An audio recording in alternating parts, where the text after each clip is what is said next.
उत्तर प्रदेश के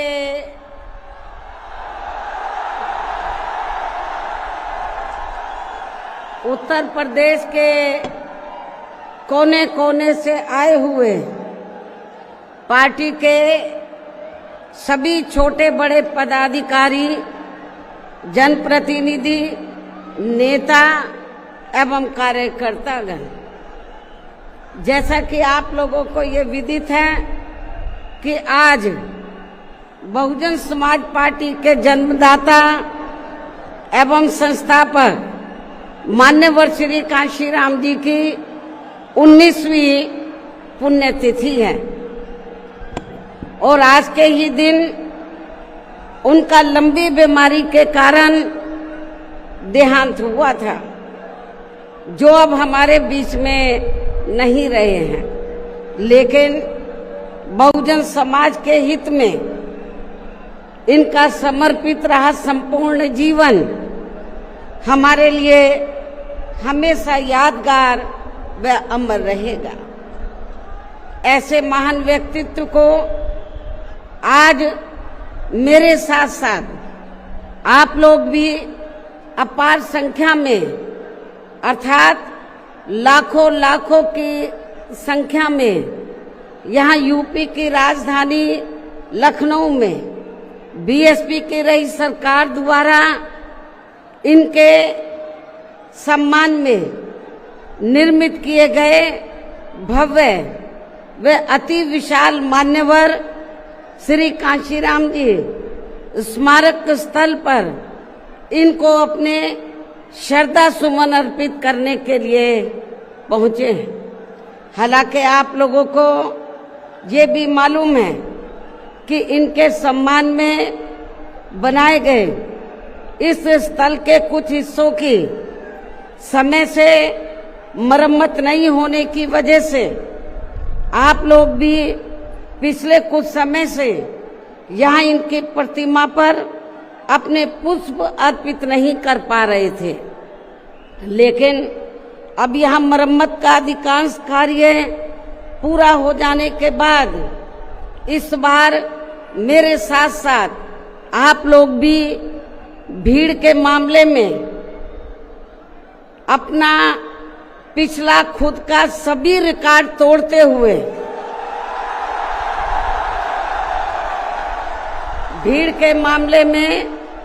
अपना पिछला खुद का सभी रिकॉर्ड तोड़ते हुए यहाँ लाखों लाखों की संख्या में इस स्थल पर मान्यवर श्री कांशीराम जी को अपने श्रद्धा सुमन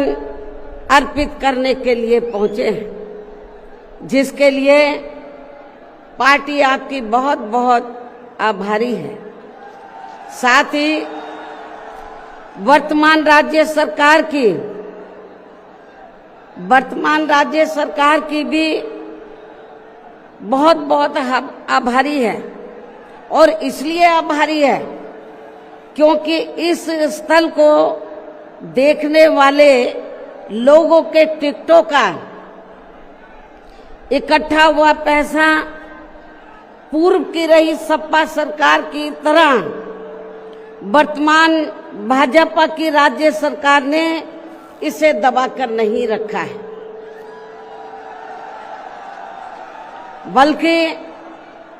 पार्टी के आग्रह करने पर इसकी मरम्मत करने पर पूरा खर्च किया है। इस संबंध में मैं आप लोगों को ये बताना चाहती हूँ, जब यूपी में हमारी सरकार थी और ये मान्यवर श्री कांशीराम जी के आदर सम्मान में ये जो विशाल स्मारक स्थल जब बनाया गया था, तो हमने उसी समय हमारी सरकार ने ये व्यवस्था की थी कि हम देखने वालों के लिए इस पर हम टिकट की व्यवस्था करेंगे और इसका जो पैसा आएगा टिकट का, तो वो किसी और मद पर खर्च नहीं किया जाएगा, बल्कि जितने भी उत्तर प्रदेश की राजधानी लखनऊ में जो स्मारक बने हैं, पार्क बने हैं, तो उनके रख रखाव पर खर्च किया जाएगा। तो ये हमने व्यवस्था की थी। लेकिन दुख की बात यह है कि जब वर्तमान भाजपा की सरकार से पहले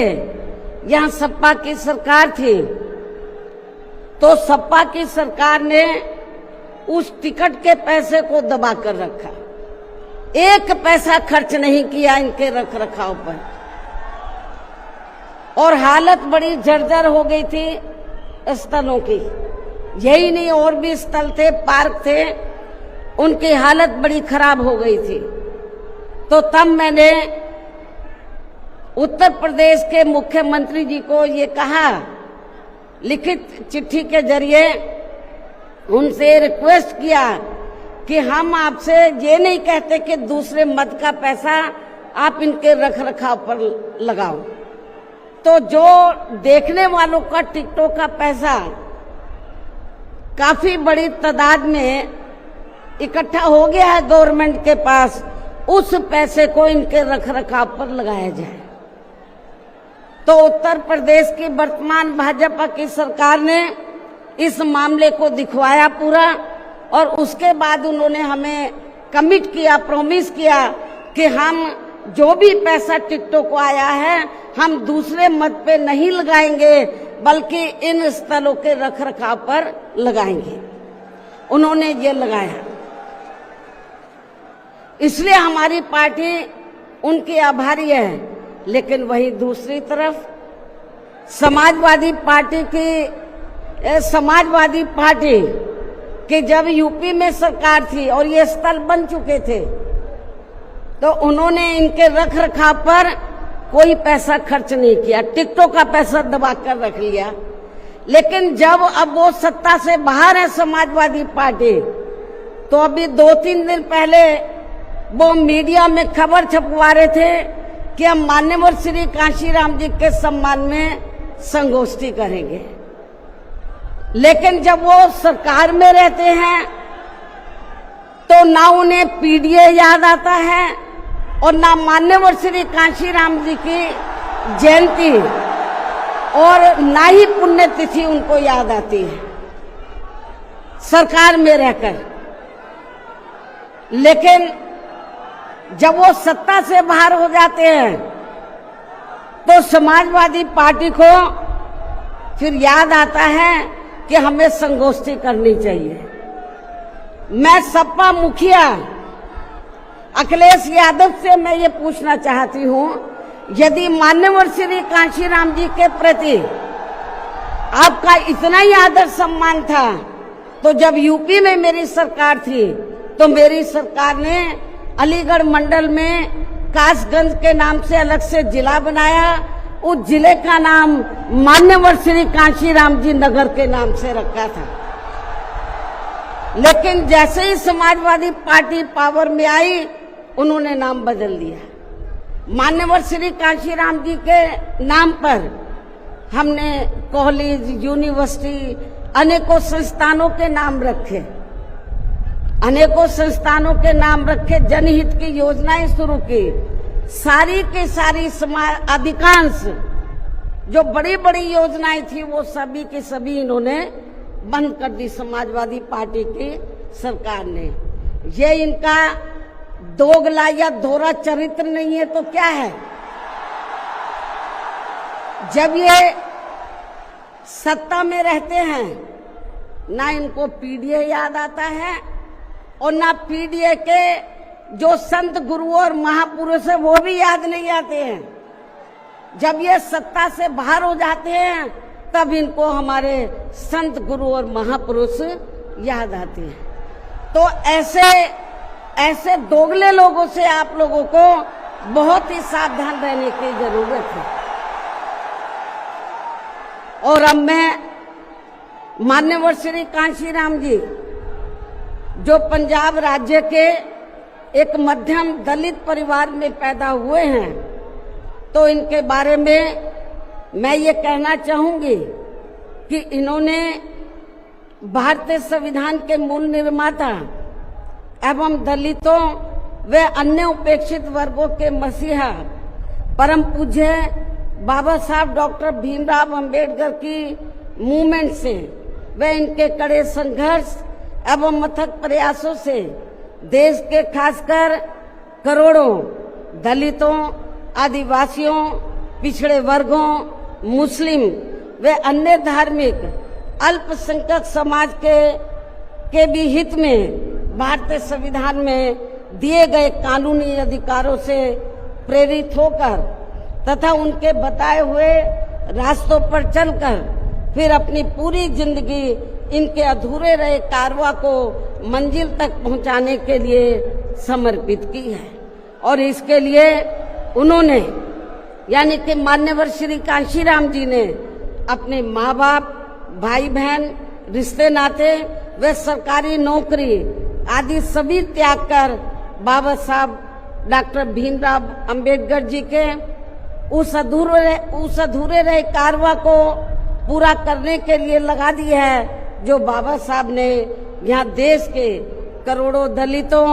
एवं अन्य उपेक्षित वर्गों के लोगों को ये कही थी कि मैंने, बाबा साहब ने क्या कहा था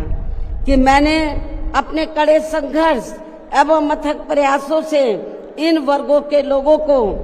भारतीय संविधान में इन्हें स्वाभिमान के साथ जिंदगी व्यतीत करने व खुद अपने पैरों पर खड़े होने के लिए कानूनी अधिकार तो जरूर दिला दिए हैं, लेकिन उनका सही से पूरा लाभ लेने के लिए इन सभी वर्गों के लोगों को अर्थात बहुजन समाज के लोगों को आपस में एकजुट होकर व इन्हें अपने विशाल वोटों के जरिए यहाँ केंद्र एवं राज्यों की भी राजनीतिक सत्ता की मास्टर चाबी खुद अपने हाथों में लेनी होगी। ये परम पूज्य बाबा साहब डॉक्टर अंबेडकर ने कहा था। तभी फिर इनका वास्तव में सही से विकास व उत्थान आदि हो सकता है और तभी फिर ये लोग स्वाभिमान के साथ अपनी पूरी जिंदगी व्यतीत कर सकते हैं, क्योंकि इस मामले में बाबा साहब डॉक्टर भीमराव अंबेडकर जी का ये कहना था कि देश में राजनीतिक सत्ता वह एक ऐसी मास्टर चाबी है जिसके जरिए इन वर्गों के लोग अपनी सभी समस्याओं का समाधान खुद कर सकते हैं। साथ ही ये लोग भी यहाँ अन्य वर्गों की तरह पूरे आत्मसम्मान व स्वाभिमान के साथ अपनी खुशहाल जिंदगी व्यतीत कर सकते हैं। और इसके लिए बाबा साहब डॉक्टर भीमराव अंबेडकर जी ने इन वर्गों के लोगों को जो भी रास्ते दिखाए तो वे उनके जीते जी तो पूरे नहीं हो सके थे, जिन्हें फिर उनके देहांत के बाद उन रास्तों पर चलने व उनके इस अधूरे रहे कारवां को मंजिल तक पहुंचाने के लिए मान्यवर श्री कांशीराम जी ने अनेकों कष्ट झेलकर अपनी पूरी जिंदगी लगा दी है और वे अपने जीते जी इस मकसद में काफी हद तक कामयाब भी हुए हैं। और खासकर इन्होंने यहाँ आबादी के हिसाब से देश के सबसे बड़े प्रदेश उत्तर प्रदेश में अपनी पार्टी के नेतृत्व में कई बार सरकार बनाकर वे उत्तर प्रदेश सहित नजदीक के लगे राज्यों में भी पार्टी के कुछ सांसद व विधायक आदि भी जिताकर बाबा साहब के कारवां को काफी हद तक आगे बढ़ाया है। इतना ही नहीं बल्कि मान्यवर श्री कांशीराम जी के देहांत होने से पहले उनकी ये दिली तमन्ना थी कि जहां आबादी के हिसाब से देश के सबसे बड़े प्रदेश उत्तर प्रदेश में जहां दलितों एवं अन्य उपेक्षित वर्गों के लोगों की कुल मिलाकर आबादी काफी ज्यादा है, तो इन्हें यहाँ एकजुट होकर अकेले ही अपनी पार्टी की पूर्ण बहुमत की सरकार बनानी होगी। ये मान्यवर श्री कांशीराम जी की उनके देहांत होने से पहले ये दिली तमन्ना थी। तभी फिर इन वर्गों के लोग यहाँ हर मामले में व हर स्तर पर पूरे स्वाभिमान के साथ अपनी जिंदगी व्यतीत कर सकते हैं, जिनसे प्रेरित होकर फिर अन्य राज्यों में भी इन वर्गों के लोग खुद अपने पैरों पर खड़े हो सकते हैं। तभी फिर यहाँ बाबा साहब का काफी हद तक अधूरा रहा सपना जरूर साकार हो सकता है, लेकिन दुख की बात यह है कि मान्यवर श्री कांशीराम जी के जीते जीतो इनका ये सपना साकार नहीं हो सका था, जिसे फिर इनके देहांत के बाद सन 2007 में इनकी एकमात्र रही उत्तराधिकारी व पार्टी की राष्ट्रीय अध्यक्ष ने, अर्थात हमने यहाँ उत्तर प्रदेश में बहुजन समाज के साथ साथ समतामूलक समाज व्यवस्था में विश्वास रखने वाले उच्च वर्गों के लोगों को भी साथ में लेकर इसे पूरा भी किया है। और सन 2007 में देश के विशाल आबादी वाले यूपी स्टेट में पहली बार हमने यहाँ अपनी पार्टी के अकेले ही पूर्ण बहुमत की सरकार बनाई है। हालांकि पहले 3 बार हमने बनाई, वो मिली जुली सरकार थी, लेकिन चौथी बार हमने अकेले अपने बलबूते पर यूपी में पूर्ण बहुमत की सरकार बनाई है। जो यहाँ खासकर कांग्रेस, बीजेपी, सपा व अन्य जातिवादी पार्टियों को कतई भी अच्छा नहीं लगा है, जबकि इससे पहले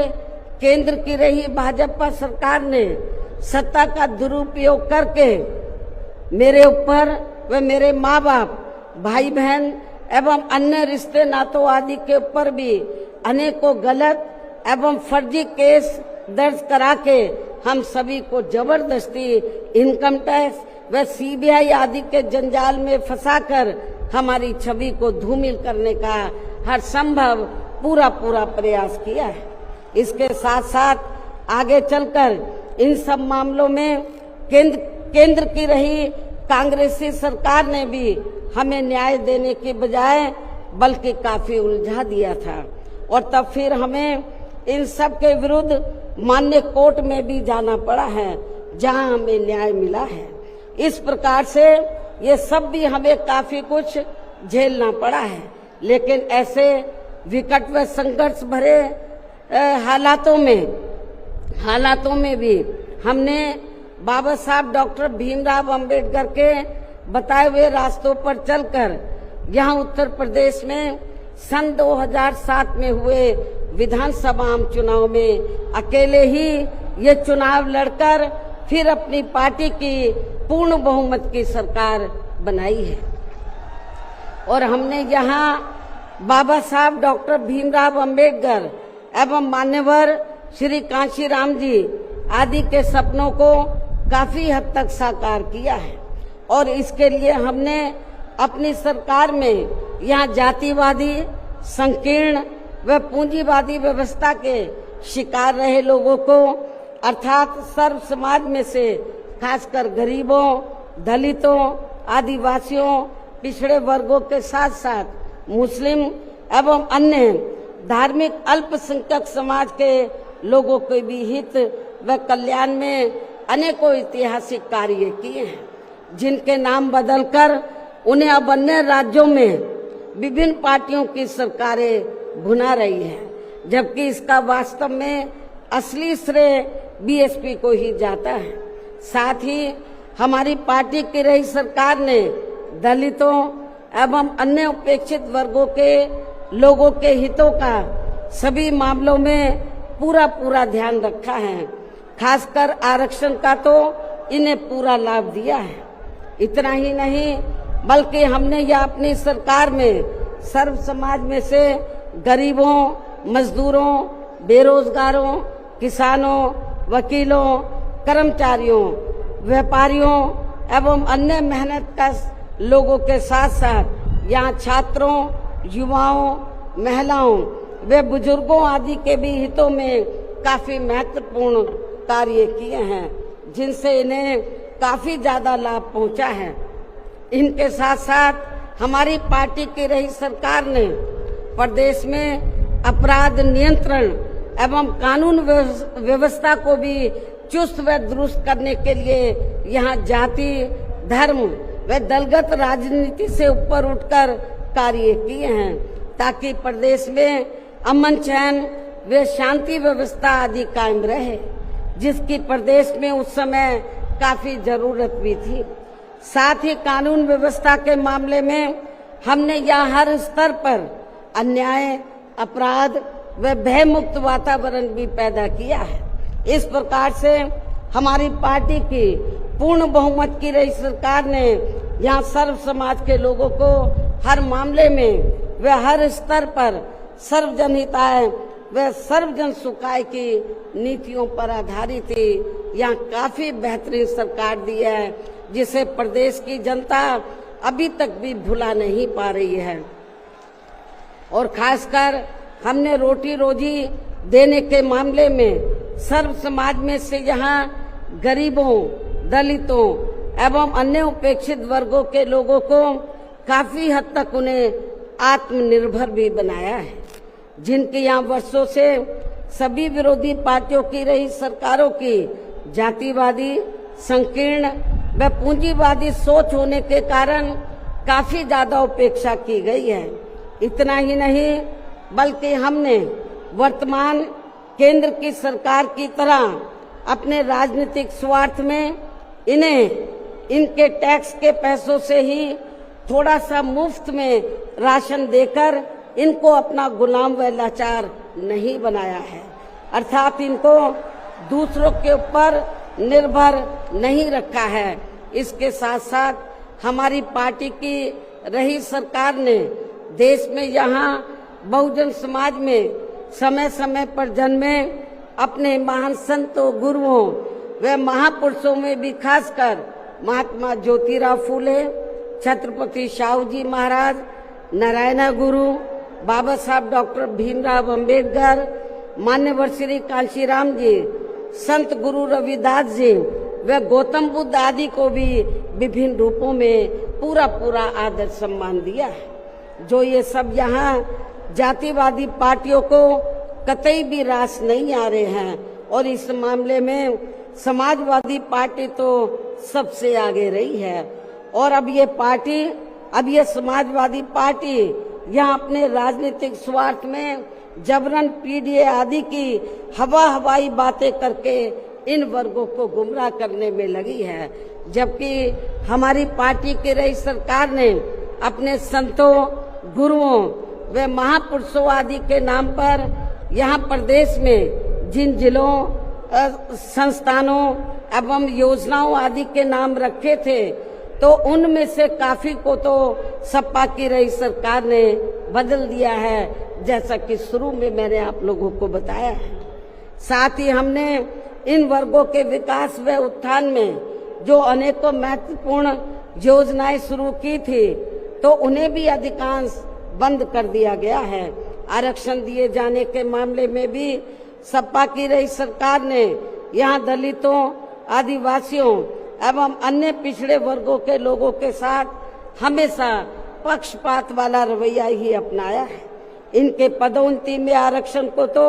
इस पार्टी की रही सरकार ने एक प्रकार से यहाँ खत्म ही कर दिया था।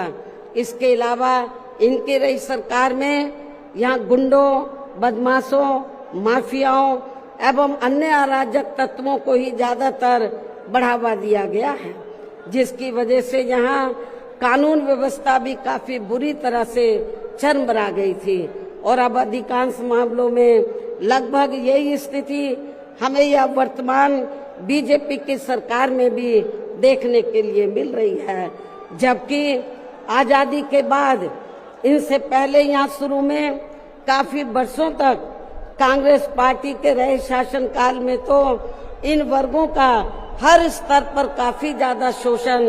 व उत्पीड़न आदि हुआ है। एक प्रकार से कुल मिलाकर यहाँ यूपी में कांग्रेस पार्टी का भी ज्यादातर जातिवादी, संकीर्ण व पूंजीवादी सोच के आधार पर ही शासन चलता रहा है। और सन 1975 में देश में लगी इमरजेंसी में तो कांग्रेस पार्टी की रही सरकार ने यहाँ बाबा साहब के संविधान को भी काफी हद तक प्रभावहीन ही बना दिया था, जिसकी आड़ में अब इस पार्टी के लोग आए दिन किस्म किस्म की नाटकबाजी करते रहते हैं। संविधान को हाथ में लेकर किस्म किस्म की नाटकबाजी करते रहते हैं। इसके साथ साथ कांग्रेस पार्टी ने हर प्रकार के हथकंडे इस्तेमाल करके बाबा साहब डॉक्टर भीमराव अंबेडकर को संसद में भी चुनकर नहीं जाने दिया था। इसके अलावा केंद्र में इसी कांग्रेस पार्टी की रही सरकार ने भारतीय संविधान के मूल निर्माता एवं उपेक्षित वर्गों के मसीहा परम पूज्य बाबा साहब डॉक्टर भीमराव अंबेडकर को भारत रत्न की उपाधि से भी सम्मानित नहीं किया था। इसके बाद फिर इनकी मूवमेंट को आगे गति देने वाले मान्यवर श्री कांशीराम जी को भी उनके देहांत के बाद केंद्र में रही इसी कांग्रेस पार्टी की सरकार ने इनके सम्मान में एक दिन के लिए भी राष्ट्रीय शोक घोषित नहीं किया था। इसी प्रकार समाजवादी पार्टी की भी सरकार ने एक दिन के लिए भी राष्ट्रीय शोक घोषित नहीं किया था। साथ ही इन्होंने देश में पिछड़े वर्गों की आरक्षण संबंधी मंडल कमीशन की रिपोर्ट को भी लागू नहीं किया था, जिसे फिर बीएसपी के अथक प्रयासों से श्री बीपी सिंह जी की रही सरकार में ही लागू किया गया था। इसके साथ साथ उसी समय ही बाबा साहब डॉक्टर भीमराव अंबेडकर जी को भी भारत रत्न की उपाधि से सम्मानित किया गया था। इसी प्रकार अब बीजेपी व अन्य जातिवादी पार्टियों के भी शासनकाल में इन वर्गों का शोषण व उत्पीड़न आदि होना अभी तक भी बंद नहीं हुआ है। इसके अलावा इनकी सरकारों में भी जनता को लुभाने के लिए आए दिन घोषणाएं, शिलान्यास व उद्घाटन आदि तो काफी किए जाते हैं, लेकिन इनसे भी जनता को कोई खास लाभ मिलने वाला नहीं है, क्योंकि ये कागजी व हवाई ज्यादा और जमीनी हकीकत में बहुत कम होते हैं। ऐसी स्थिति में आप लोगों को पूरे देश में सर्वजन हिताय व सर्वजन सुखाय की नीतियों पर आधारित ही अपनी पार्टी को ही हर मामले में मजबूत बनाकर इसे केंद्र एवं राज्यों की भी सत्ता में लाना बहुत जरूरी है। और अब पार्टी के लोगों को यहाँ उत्तर प्रदेश सहित देश के अन्य जिन भी राज्यों में कुछ समय के बाद जो एक साथ विधानसभा के आम चुनाव होने वाले हैं, तो उनको वहां भी ऐसी सभी विरोधी पार्टियों को सत्ता में आने से जरूर रोकना है। और खासकर यहाँ यूपी में तो इनको अपनी पार्टी बीएसपी की ही फिर से अकेले पूर्ण बहुमत की सरकार बनाना बहुत जरूरी है, जिसे यहाँ कांग्रेस, बीजेपी, सपा व अन्य सभी विरोधी पार्टियां किस्म किस्म के षड्यंत्र व हथकंडे आदि इस्तेमाल करके इसे रोकने का हर संभव पूरा प्रयास करेगी। और इस संदर्भ में वैसे आप लोगों को ये मालूम है कि सन 2007 में यूपी में बीएसपी की ही अकेले ही पूर्ण बहुमत की सरकार बनने के बाद फिर बीएसपी की सर्वजन हिताय व सर्वजन सुखाय की रही कार्यशैली से पूरे देश में बीएसपी के बढ़ते हुए प्रभाव को देखकर फिर यहाँ सभी जातिवादी, संकीर्ण व पूंजीवादी पार्टियों ने अंदर आपस में एकजुट होकर अपनी पार्टी को यहाँ सत्ता में वापस नहीं आने दिया है। साथ ही देश के अन्य राज्यों में भी अपनी पार्टी को आगे नहीं बढ़ने दिया है, क्योंकि बीएसपी के यहाँ अकेले ही सत्ता में आने पर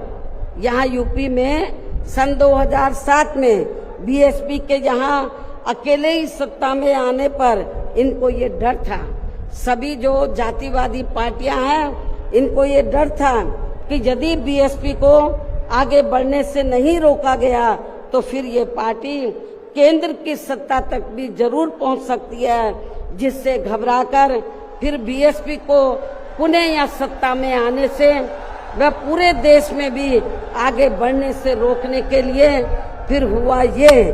कि इसके बाद फिर खासकर यूपी में जो भी विधानसभा व अन्य राज्यों में भी विधानसभा व देश में लोकसभा के आम चुनाव हुए हैं, तो उन सभी चुनावों में यहाँ कांग्रेस, बीजेपी, सपा व अन्य सभी विरोधी पार्टियों ने अपनी खासकर जातिवादी मानसिकता के तहत चलकर वे अंदर अंदर आपस में एकजुट होकर तथा किस्म किस्म के हथकंडे इस्तेमाल करके फिर बीएसपी को इन्होंने कामयाब नहीं होने दिया। सारी जातिवादी पार्टियां अंदर अंदर एक हो गई थी। एक होकर इन्होंने जहां जहां बीएसपी जीत रही थी तो वहां इनको हराया। जो विरोधियों के कैंडिडेट जीत रहे थे उनको इन्होंने अपना वोट ट्रांसफर कराया। इसके साथ ही फिर बाकी रही से कमी ईवीएम में की गई धांधली के जरिए पूरी कर दी गई, जबकि वर्तमान हालातों में ईवीएम के काफी विरोध के चलते ये ईवीएम वाला सिस्टम कभी भी खत्म किया जा सकता है। अब ईवीएम का विरोध बहुत हो रहा है और फिर उन्हें यहाँ बैलेट पेपर वाला सिस्टम लागू हो सकता है, इसकी भी काफी संभावना है। ऐसे में अब हमें हर स्तर पर हमेशा अपनी पार्टी को मजबूत बनाते रहना बहुत जरूरी है। इसके साथ ही सावधानी के तौर पर यहाँ मैं ये भी कहना चाहूंगी कि अब तो पूरे देश में विरोधी पार्टियों ने बीएसपी को कमजोर करने के लिए एक और षड्यंत्र ये रचा है कि अब विरोधी पार्टियों ने बीएसपी के विशेषकर दलित बेस वोट को बांटने के लिए इसी समाज में से स्वार्थी एवं बिकाऊ किस्म के लोगों को इस्तेमाल करके वे उनके जरिए अनेकों पार्टियां व संगठन आदि भी काफी बनवा दिए हैं, जिनसे ये जातिवादी पार्टियां चुनाव में अपने अपने फायदे के हिसाब से उम्मीदवार खड़े करवा के बीएसपी को कमजोर करने में लगी है। और अब तो ये पार्टियां अंदर अंदर खुद अपने वोट ट्रांसफर करा के इनके एक आदि उम्मीदवार भी जिताकर भेज रही है, ताकि इससे दलितों का वोट बांटने में इनको कुछ मदद मिलती रहे। ऐसी स्थिति में अब आप लोगों को पुणे या यूपी में अपनी पार्टी को सत्ता में लाने वे अभी हाल ही में बिहार प्रदेश में होने वाले विधानसभा आम चुनाव में तथा आगे चलकर अन्य और राज्यों में भी विधानसभा व देश में लोकसभा के होने वाले आम चुनाव में भी अपनी पार्टी का बेहतर रिजल्ट लाने के लिए ऐसे सभी स्वार्थी एवं बिकाऊ दलित संगठनों व पार्टियों को अपने यार दोस्त, जात बिरादरी व रिश्ते नाते आदि के चक्कर में भी पड़कर अब इनको अपना एक भी वोट देकर खराब नहीं करना है, वरना फिर इसका पूरा लाभ यहाँ विरोधी पार्टियों को ही मिलता रहेगा। जिसे भी खास ध्यान में रखकर अब हर छोटे बड़े चुनाव में आप लोगों को अपना एक भी वोट ऐसे सभी स्वार्थी एवं बिकाऊ पार्टियों एवं संगठनों आदि को नहीं देना है, बल्कि अपनी एकमात्र हितैषी पार्टी बीएसपी को ही देना है, ताकि बीएसपी फिर से अपना बेहतर रिजल्ट लाकर पुणे या यूपी की सत्ता में वापस हो सके तथा देश के अन्य सभी राज्यों में भी पार्टी पुणे आगे बढ़ सके। और इसके लिए विरोधी पार्टियों के ऐसे अनेकों और भी सभी हथकंडों से अपनी पार्टी के लोगों को जरूर सावधान रहना है। इसके अलावा पार्टी के लोगों को सचेत करने के उद्देश्य से यहाँ मैं ये भी कहना चाहूंगी कि पिछले कुछ समय से दुनिया के अनेकों देश किसी न किसी मुद्दे को लेकर हुए बवाल व हिंसा आदि से काफी ग्रसित रहे हैं और ये सिलसिला अभी भी जारी है। लेकिन अपने भारत देश को भी जैसे इसका कुछ नजला लगना शुरू ही हुआ था तो उसे फिर तुरंत में ही केंद्र व संबंधित राज्य सरकारों ने सख्ती से निपटा है, जिससे केंद्र व सभी राज्य सरकारों को आगे भी काफी सतर्क रहना होगा। इतना ही नहीं बल्कि देश में आम जनहित के मुद्दों पर आवाज उठाने की बजाय जो पिछले कुछ समय से यहाँ स्वार्थी व शरारती तत्व एक दूसरे के देवी देवता, खुदा व धर्म आदि को लेकर तथा इन पर आए दिन नए नए मुद्दों को निकालकर देश में बवाल व हिंसा आदि पैदा करने की कोशिश में लगे रहते हैं और फिर इनकी आड़ में राजनीति करते हैं। ये भी देश हित में ठीक नहीं है, जबकि इन सब मामलों में सभी को भारतीय संविधान के मुताबिक चलना चाहिए। साथ ही सभी धर्मों का पूरा आदर सम्मान भी करना चाहिए और इनके सदियों से चले आ रहे धार्मिक नियम, मान्यताएं व परंपराएं आदि में भी किसी को दखल देना उचित नहीं है और ना ही इनकी आड़ में आई लव आदि की कोई राजनीति नहीं करनी चाहिए। इसके अलावा जहां तक पिछले दिनों जम्मू कश्मीर के पर्यटक स्थल पहलगांव में हुई आतंकी घटना का सवाल है, जिसमें काफी महिलाओं के सिंदूर उजड़ गए थे, तो ये अत्यंत ही दुखद व चिंता की बात है। हालांकि इस घटना को होने से रोका जा सकता था, बशर्ते यदि उस समय सरकार द्वारा इस पर्यटक स्थल पर सुरक्षा का उचित प्रबंध किया होता, जो नहीं किया गया था। साथ ही हमारी विदेश नीति भी हमेशा देश व जनहित में ही होनी चाहिए और इस मामले में अभी हाल ही में अमेरिका द्वारा लगाए गए भारी टैरिफ से भी केंद्र सरकार को काफी सचेत रहने की जरूरत है और इसी परिप्रेक्ष्य में इन्होंने स्वदेशी उत्पाद को बढ़ावा देने पर जोर देकर जो देश को आत्मनिर्भर बनाने की बात कही है, तो ये हवाई ना होकर बल्कि जमीनी हकीकत में भी लोगों को होता हुआ नजर आना चाहिए, जिसका फिर हमारी पार्टी भी जरूर स्वागत करेगी। और अब इन सब बातों को मद्देनजर रखते हुए पूरे देश में अपनी पार्टी को हर स्तर पर मजबूत बनाना व इसे आगे बढ़ाना भी बहुत जरूरी है और खासकर इस बार यूपी में बीएसपी की अकेले ही पूर्ण बहुमत की यहाँ सरकार जरूर बनाना है और ये इसलिए भी बहुत जरूरी है क्योंकि बीएसपी के सत्ता से हटने के बाद जब से यहाँ सपा व बीजेपी की सरकार बनी है, तो तब से यहाँ पूर्व की रही कांग्रेसी सरकार की तरह ही इनकी भी सरकारों में सर्व समाज में से खासकर यहाँ गरीबों, दलितों एवं अन्य पिछड़े वर्गों के लोगों का सही से विकास व उत्थान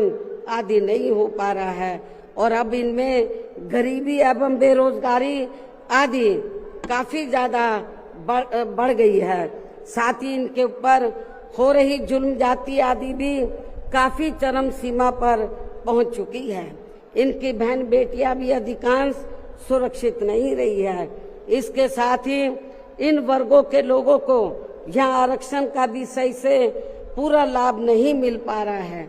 हालांकि इस संबंध में आप लोगों को ये मालूम है कि इनके आरक्षण को लेकर अभी तक जितने भी मान्य कोर्ट के फैसले आए हैं, तो उनकी सभी जातिवादी पार्टियों की रही सरकारों ने सही से पैरवी नहीं की है, जिससे अब इनको आरक्षण का बहुत कम ही लाभ मिल पा रहा है। और इस मामले में यहाँ मैं ये भी कहना चाहूंगी कि बीएसपी के अथक प्रयासों से देश में एससी व एसटी वर्गों के सरकारी नौकरियों में पदोन्नति में आरक्षण को प्रभावी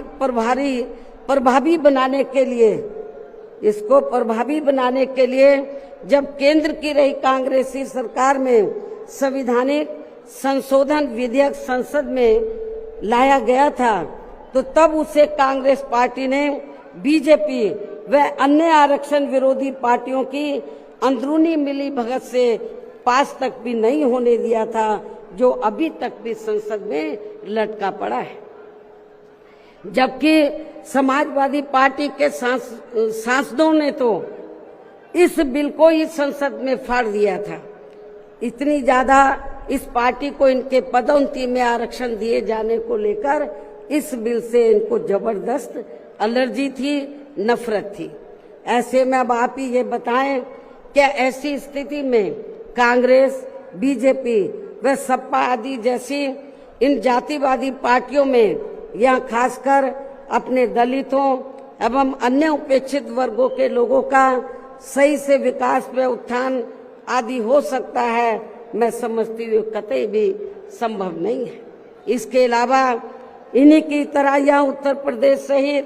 पूरे देश में मुस्लिम एवं अन्य धार्मिक अल्पसंख्यक समाज के लोगों का भी सही से विकास व उत्थान आदि होना तो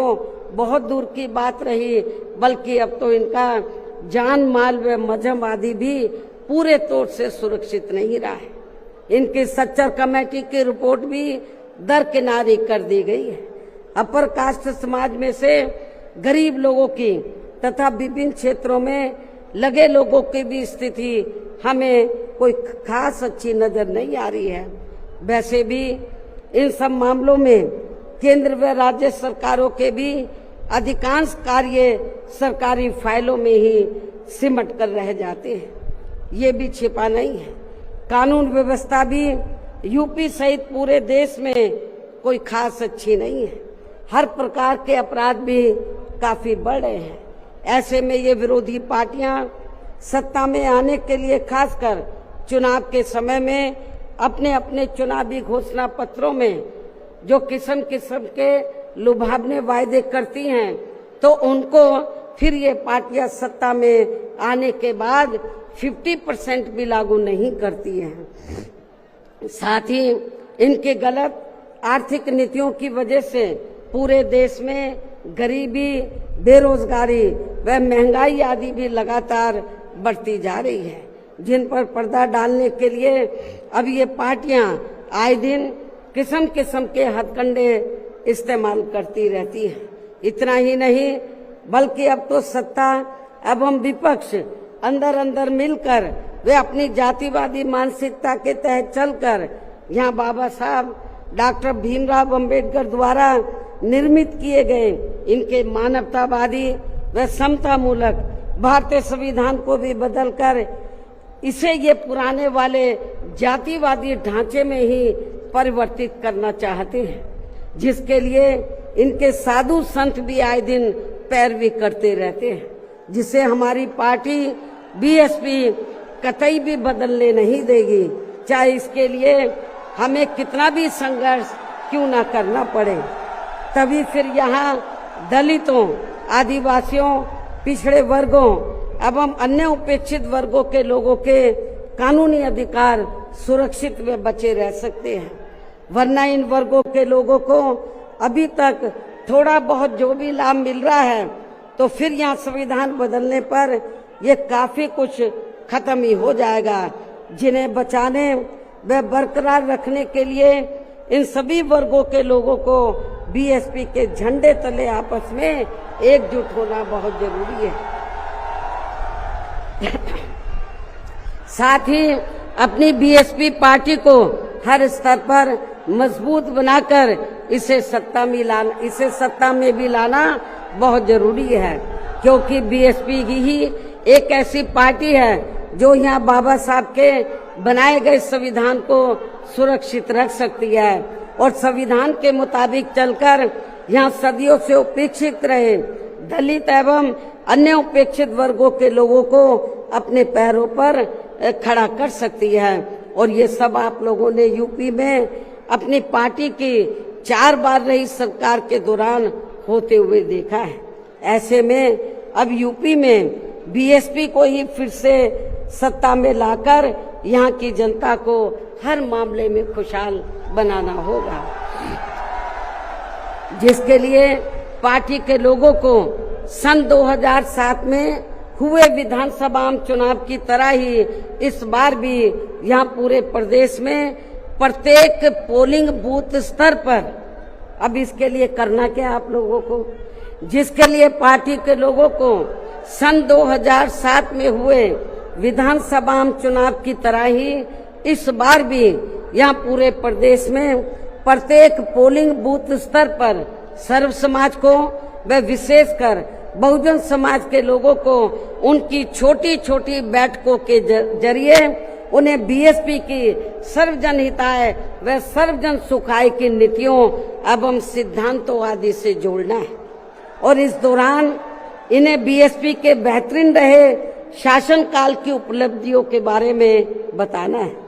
साथ ही उन्हें विरोधी पार्टियों के किस्म किस्म के हथकंडों से सावधान रहने के बारे में भी जरूर बताना है।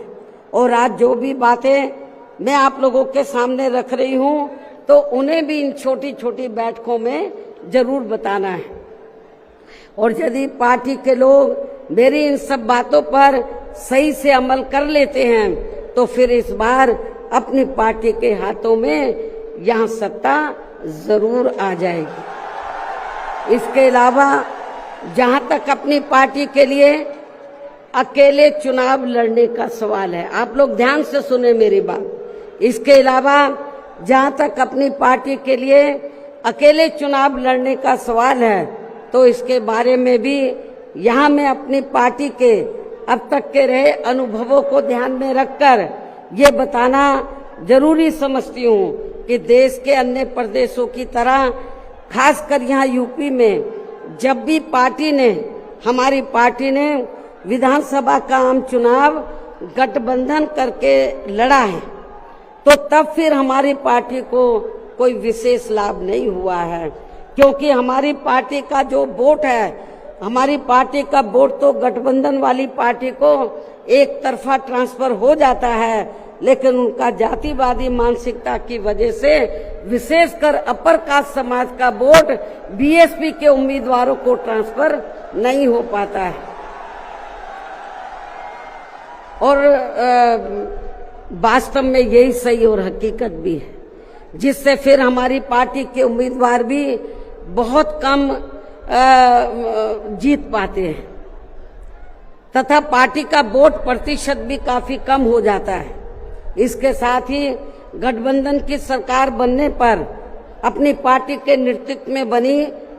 ये सरकार समय से पहले ही गिर जाती है। जब हम गठबंधन करके चाहे चुनाव लड़ें, वोट प्रतिशत भी कम होता है, सरकार बनाए तो समय से पहले ही गिर जाती है। जैसे सन 1993 में बीएसपी ने सपा से गठबंधन करके यहाँ यूपी में विधानसभा का आम चुनाव लड़ा था तो पार्टी केवल 67 सीटें ही जीत पाई थी। उसके बाद फिर 1996 में पार्टी ने कांग्रेस पार्टी से गठबंधन करके यहाँ विधानसभा का आम चुनाव लड़ा था तो तब फिर पार्टी केवल 67 सीटें ही जीत पाई थी। पहले भी 67, उसके बाद में भी 67। और जब सन 2002 में पार्टी ने यूपी विधानसभा का आम चुनाव अकेले लड़ा था तो तब पार्टी लगभग 100 सीटें जीत गई थी सन 2002 में, जिसमें पार्टी के 2 जीते हुए आजाद उम्मीदवार भी शामिल हैं, जिनको किन्हीं कारणवश सिंबल समय से नहीं मिल पाया था। और फिर इससे पार्टी के लोगों का काफी मनोबल भी बढ़ा था। लेकिन यहाँ खास ध्यान देने की बात यह है कि पार्टी इन तीनों बार गठबंधन की बनी सरकार में अपना कभी भी समय पूरा नहीं कर पाई। हमने तीनों बार जब गठबंधन करके सरकार बनाई तो कभी भी अपना समय पूरा नहीं कर पाई है, अर्थात समय से पहले ही गिर गई है। आप रिकॉर्ड उठाकर देख लो। इसके बाद सन 2007 में पार्टी ने फिर से अकेले यहाँ यूपी में विधानसभा का आम चुनाव लड़ा था तो तब फिर अपनी पार्टी 200 से ऊपर सीटें जीत गई थी। और फिर हमने यहाँ यूपी में पहली बार पूरे 5 साल के लिए अकेले ही अपनी पार्टी की पूर्ण बहुमत की सरकार बनाई थी। और इस दौरान हमने सर्व समाज के हित में काफी ऐतिहासिक कार्य किए थे। ऐसे में पार्टी द्वारा गठबंधन करके चुनाव लड़ने से या फिर गठबंधन की सरकार बनाने से भी यहाँ सर्व समाज में से खासकर गरीबों एवं बहुजन समाज के लोगों का सही से विकास व उत्थान आदि नहीं हो सकता है। इसलिए इस बार यहाँ यूपी विधानसभा के होने वाले आम चुनाव में अब तक के रहे अनुभवों के मुताबिक हमारी पार्टी ने सन 2007 की तरह ही अकेले ये चुनाव लड़ने का फैसला लिया है। वैसे मुझे ये पूरा भरोसा है कि आज के कार्यक्रम में अपने खुद के पिछले सभी रिकॉर्ड तोड़ते हुए उम्मीद से कई गुना ज्यादा लाखों की संख्या में आई ये अपार भीड़ इस बार यहाँ यूपी में होने वाले विधानसभा आम चुनाव में अपनी पार्टी को सत्ता में जरूर लाएगी। और इसके लिए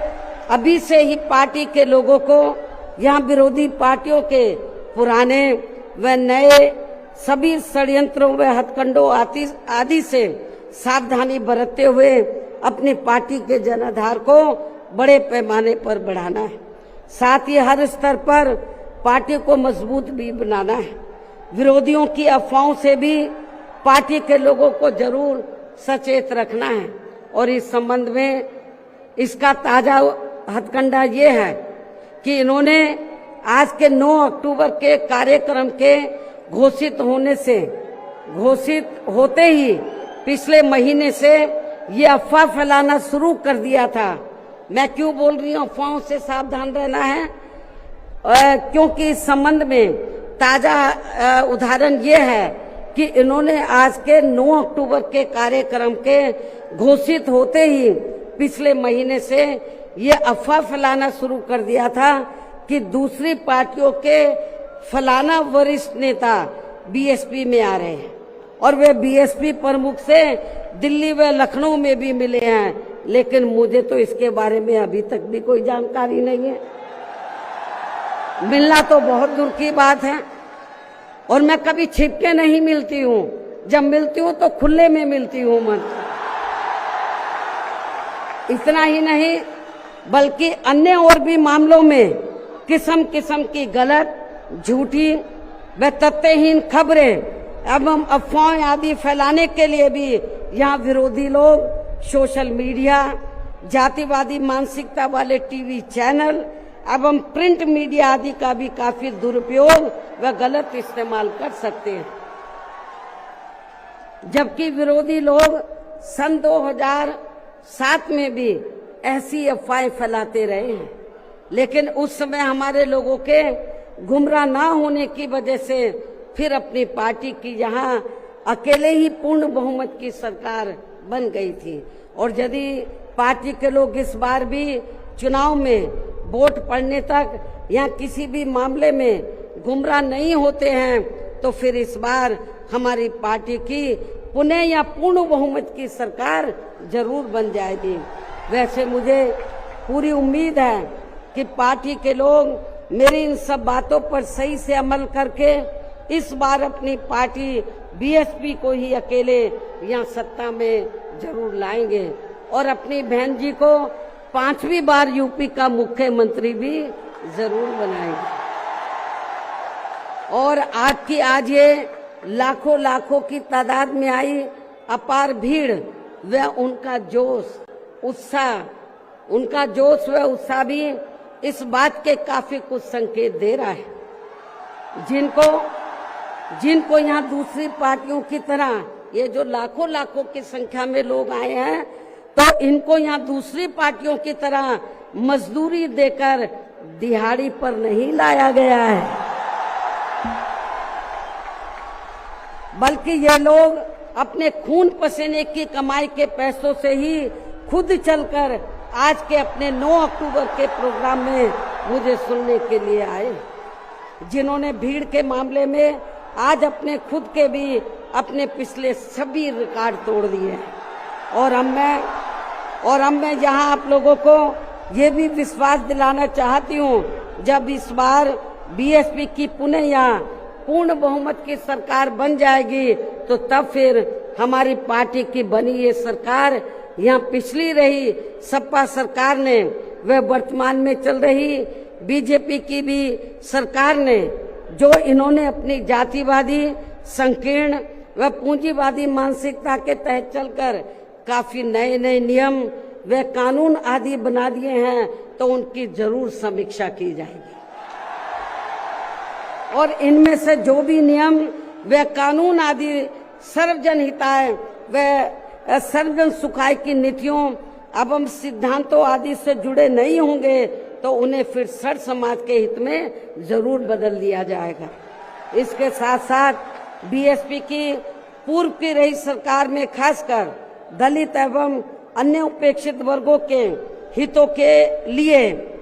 के लिए लिए गए फैसलों को जो इनकी सरकारों ने काफी बदल दिए हैं, तो उन्हें भी यहाँ फिर से पुरानी वाली स्थिति में ही लाया जाएगा, अर्थात उन्हें बहाल कर दिया जाएगा। इसके अलावा सपा व बीजेपी की सरकार ने भी प्रदेश व जनहित के विरुद्ध जाकर जो कुछ भी गलत फैसले ले लिए हैं,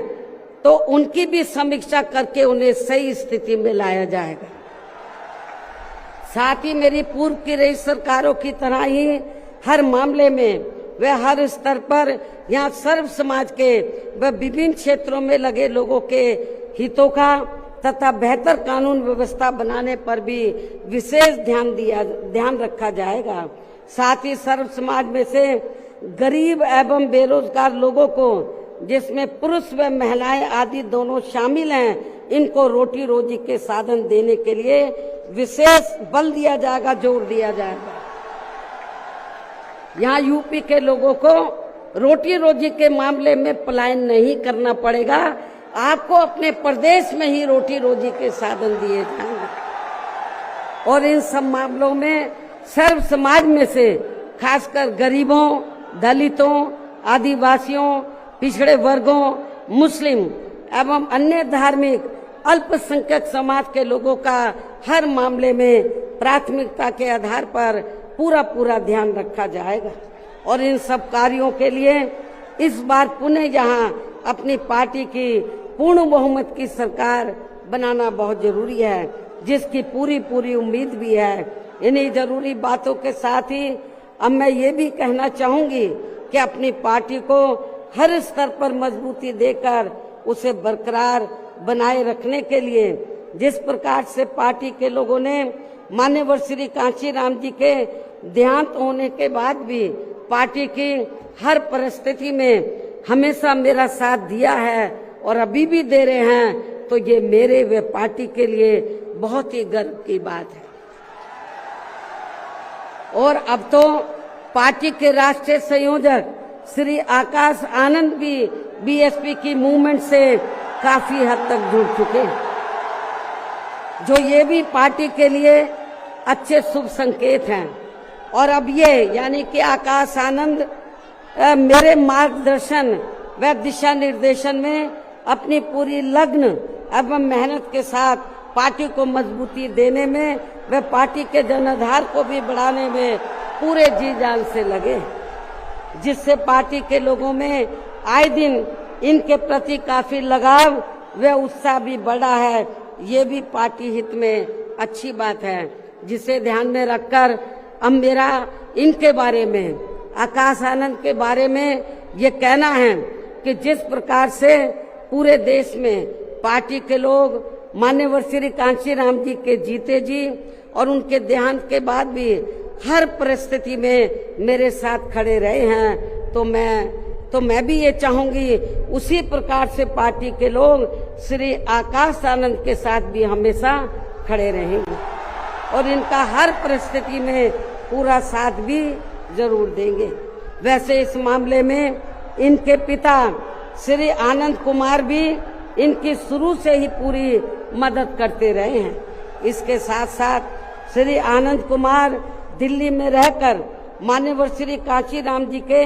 देहांत होने के बाद से ही ये मेरी गैर हाजिरी में व मेरे दिशा निर्देशन में पार्टी का पूरा लेखा जोखा आदि का कार्य भी काफी अच्छे से संभाल रहे हैं। जो ये पार्टी का खास कार्य है इसलिए इनको पार्टी का राष्ट्रीय उपाध्यक्ष बनाकर इन्हें पार्टी की ये अति महत्वपूर्ण जिम्मेवारी सौंपी हुई। इसी प्रकार से पार्टी के राष्ट्रीय महासचिव श्री SC मिश्रा जी को भी हमने पार्टी का लीगल व मीडिया का तथा अपने खुद के समाज को भी, अपने खुद के ब्राह्मण समाज को भी पार्टी में जोड़ने का ये विशेष कार्य सौंपा हुआ है,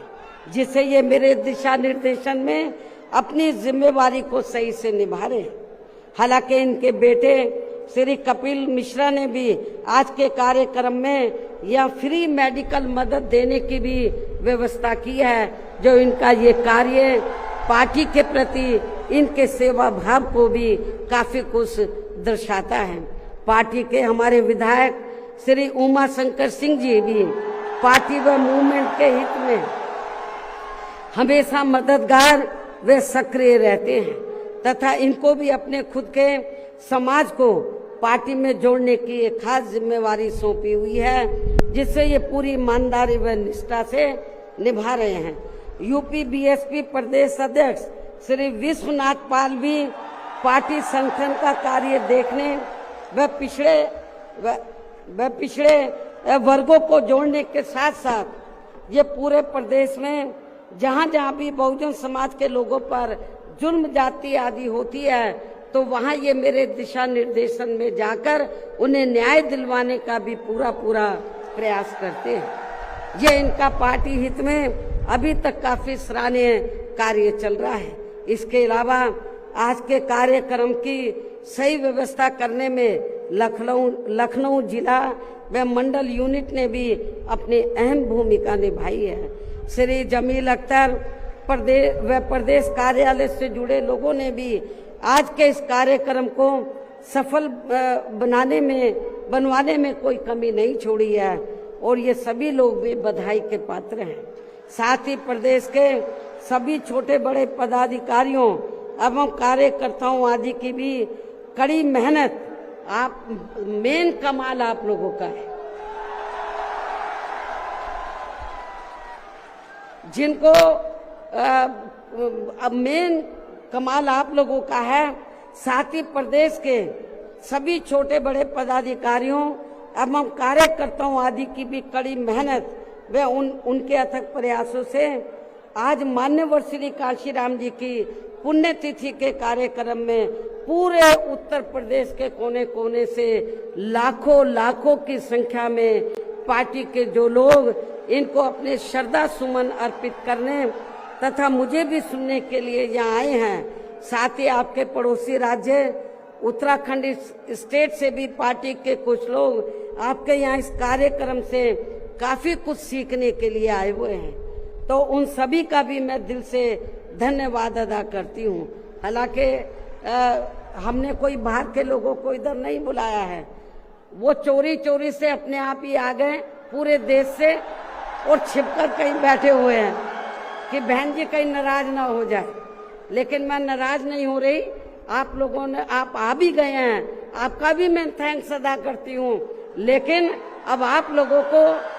अपने राज्यों में जाकर यहाँ जो कुछ मैंने बोला है उन सब बातों पर अमल करते हुए तो आप लोगों को पार्टी के जनाधार को आगे बढ़ाना है। तो जिन्होंने क्योंकि जो भी लोग हैं तो बहुत कुछ यहाँ सीखने के लिए आए हैं। वो किस लिए आए हैं? वर्कर है थोड़े से बेचारे, थोड़े कि जब बहन जी हमारे स्टेट में आएगी तो हम लोग भी यूपी से पीछे नहीं रहेंगे, हम लोग भी बड़ा प्रोग्राम करके दिखाएंगे। तो जिन्होंने पूर्व की तरह ही यानी कि पूरे यूपी से जो बड़ी तादाद में लोग आए हैं, तो इनको मैंने जैसे आपको बताया दूसरी पार्टियों की तरह हम लोग दिहाड़ी पे नहीं लाए हैं, मजदूरी पे। ये लोग अपने खुद के पैसों से चलकर यहाँ लाखों की संख्या में पहुंचकर वे भीड़ लाने के मामले में भी अपने खुद के ही पिछले सभी रिकॉर्ड तोड़ते हुए इस बार मान्यवर श्री काशीराम जी के पुण्यतिथि के कार्यक्रम को ऐतिहासिक व जबरदस्त कामयाब बनाया है। साथ ही देश के अन्य सभी राज्यों में भी आज मान्यवर श्री कांशीराम जी की पुण्यतिथि के विभिन्न स्तर पर किए गए कार्यक्रम भी काफी कामयाब रहे हैं। उनकी भी पार्टी बहुत बहुत आभारी है। अंत में अब मैं पार्टी के लोगों को ये भी भरोसा दिलाना चाहती हूँ, इस बार यूपी में बीएसपी की 5वीं बार सरकार बनाने के लिए आप सभी लोगों के साथ साथ मैं भी हर स्तर पर अपनी पूरी ताकत लगा दूंगी, कोई कभी छोड़ूंगी नहीं। और इसके लिए इस बार मैं कोई कमी छोड़ूंगी नहीं, ये मेरा आज पार्टी के लोगों को वायदा भी है। और अब मैं पुनः अपनी तरफ से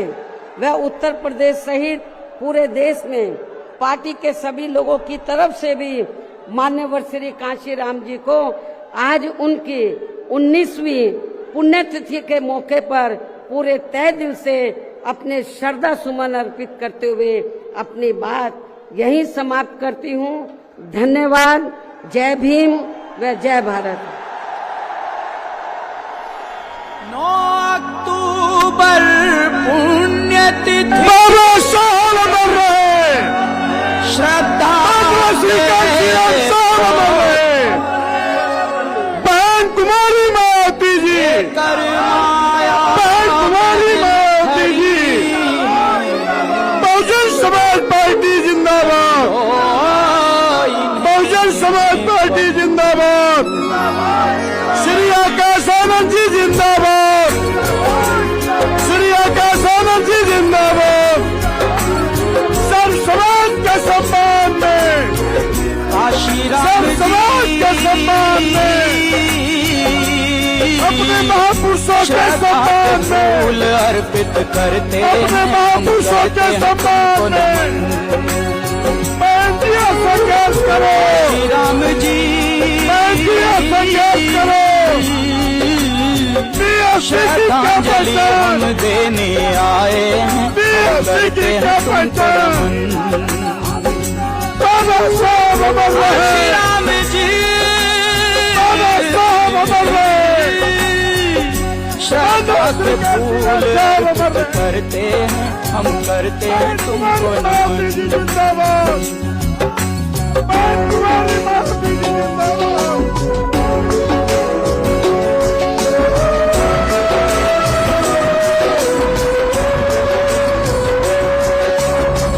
मसीहा गरीबों के तुम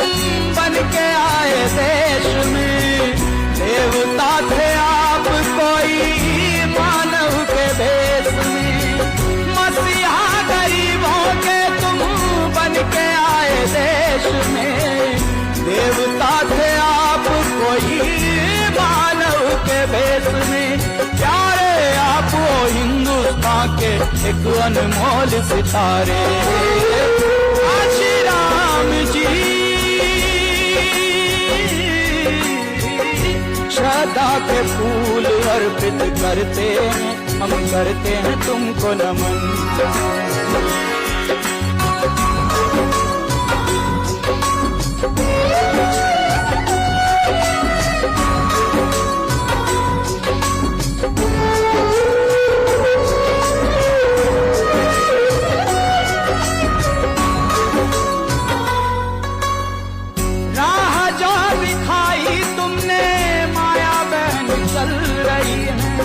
सर्व समाज को लेकर आगे वो बढ़ रही है। राह जो दिखाई तुमने माया बहन चल रही है। सर्व समाज को लेकर आगे वो बढ़ रही है। परिवर्तन की लहर चली है, नई क्रांति आई हो। श्री राम जी श्रद्धा के फूल अर्पित करते हैं, हम करते हैं तुमको नमन।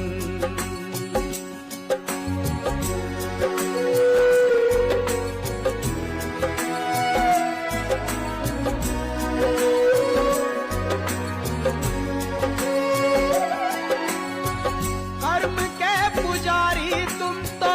पारखी बड़े थे, कर्मठ थे योद्धा बड़े आप दूरदर्शी थे। कर्म के पुजारी तुम तो पारखी बड़े थे। कर्मठ थे योद्धा बड़े आप दूरदर्शी थे। शपथ है लेती पुण्य तिथि पर कहें बहन माया जी हो। काशी राम जी श्रद्धा के फूल अर्पित करते हैं, हम करते हैं तुमको नमन।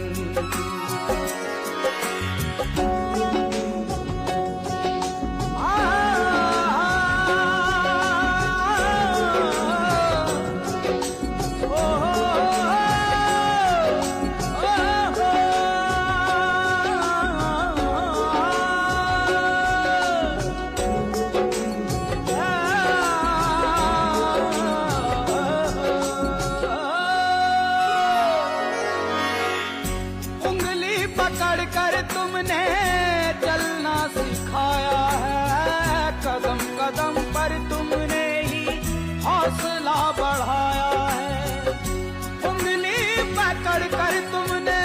चलना सिखाया है। कदम कदम पर तुमने ही हौसला बढ़ाया है। राह दिखाते आज भी हमको तुम ही नजर हो आते हो। काशी राम जी श्रद्धा के फूल अर्पित करते हैं, हम करते हैं तुमको नमन।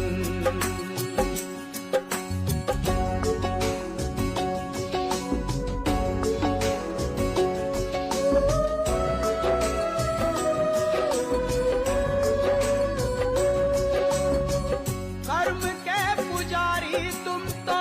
पारखी बड़े थे। गरीबों के हक की खातिर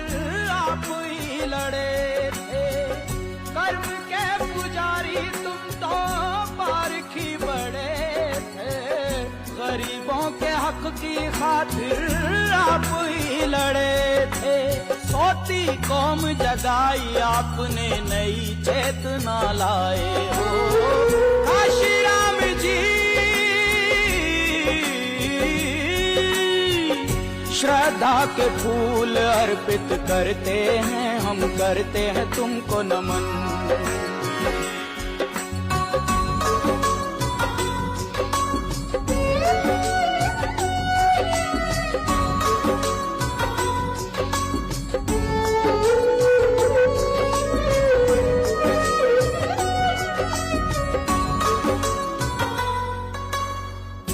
पल पल किया है तुमने संघर्ष कितना। सभी हो समान यही देखते थे सपना। पल पल किया है तुमने संघर्ष कितना। सभी हो समान यही देखते थे सपना। सपना सच कर रही है माया, बहना देखे जमाना हो। काशी राम जी श्रद्धा के फूल अर्पित करते हैं, हम करते हैं तुमको नमन।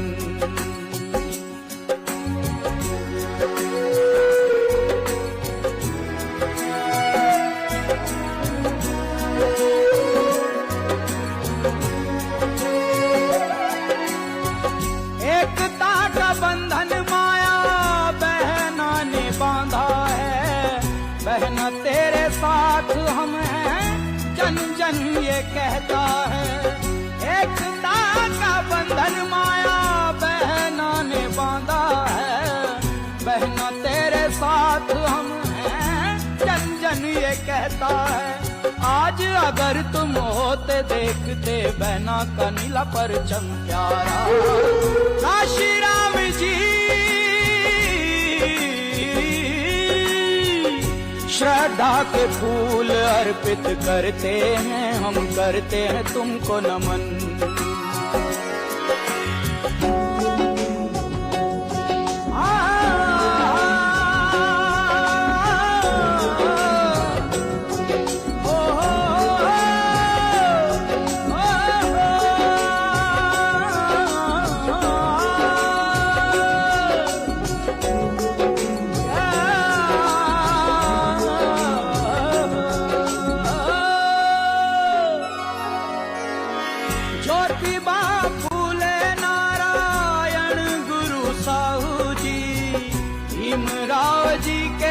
संग नमन काशी राम जी। ज्योतिबा फूले नारायण गुरु साहू जी, भीमराव जी के संग नमन काशी राम जी। भारत माँ के सच्चे सपूतों शत शत तुम्हें नमन है हो काशी राम जी। श्रद्धा के फूल अर्पित करते हैं हम, करते हैं तुमको नमन काशी राम जी। श्रद्धांजलि हम देने आए हैं, हम करते हैं तुमको नमन काशी राम जी। श्रद्धा के फूल अर्पित करते हैं हम, करते हैं तुमको नमन।